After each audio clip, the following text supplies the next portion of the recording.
Hey, good morning. It's a hot, sweaty July day out here, and I'm doing a little sustainable mulch production today. I wanted to show y'all.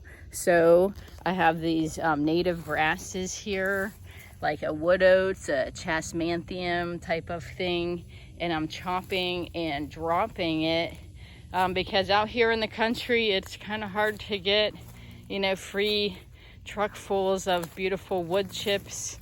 Here's another native grass that I planted. This is a fakahatchee grass, and look how much biomass is here. This is as tall as I am. And so what I'm doing is I'm taking my little grass knife here and I'm using it, and I'm just giving it a haircut and then throwing the grass all around on my empty, pathways and bare spots to mulch. So you can do this with the fakahatchee grass, lemongrass, dual purpose, edible, also can be used for mulch.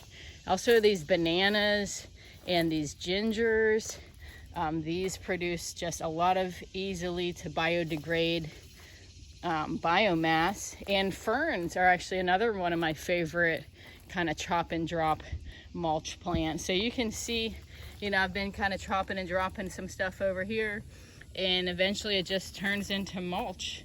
So I also have a vetiver plant, in the back corner. This turmeric here, that's another good plant for biomass. And there's a little hummingbird up there. So a beautiful day out in the garden. You just got to keep moving so the mosquitoes don't get you. You guys have a wonderful day. Stay positive.